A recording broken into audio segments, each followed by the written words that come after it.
সম্মানীয় দর্শকগণ, পিএম কিষাণ সম্মান নিধি যোজনায় কৃষকদের বৎসরে 3টি কিস্তিতে 2,000 টাকা করে মোট 6,000 টাকা দেওয়া হয়ে থাকে। সেই টাকা দেওয়ার যে সময়সূচি, সেই সময়সূচি চলে এসছে।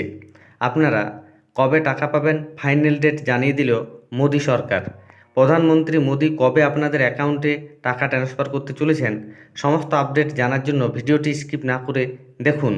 প্রথমত দেখুন, এই মুহূর্তে আপনারা এপ্রিল থেকে জুন মাসের পিরিয়ডে যে টাকা পাওয়ার কথা সেই টাকাটি পাবেন এবং আপনারা 18ই জুন আপনাদের অ্যাকাউন্টে টাকা ঢোকা শুরু হবে।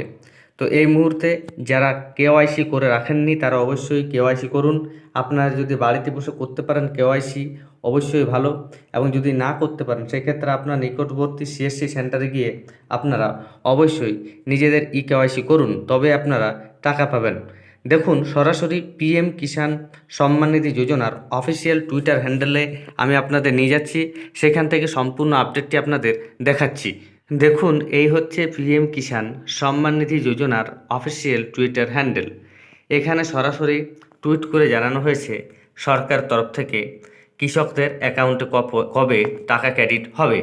দেখুন, এখানে বলা হচ্ছে কিষাণों की समृद्धि में भागीदार बन रही केंद्र सरकार माननीय प्रधानमंत्री श्री नरेंद्र मोदी द्वारा पीएम किसान सम्मान निधि योजना की 17वीं किस्त का हस्तांतरण 18 जून 2024 वाराणसी उत्तर प्रदेश अर्थात 18 जून 2024 नागाद কৃষকদের অ্যাকাউন্টে উত্তরপ্রদেশের বারাণসী থেকে মাননীয় প্রধানমন্ত্রী নরেন্দ্র মোদীজি সরাসরি ডিবিটির মাধ্যমে টাকা দিয়ে দেবেন। অর্থাৎ পিএম কিষাণ সম্মান নিধি যোজনা টাকা আপনারা 18 জুন পাবেন।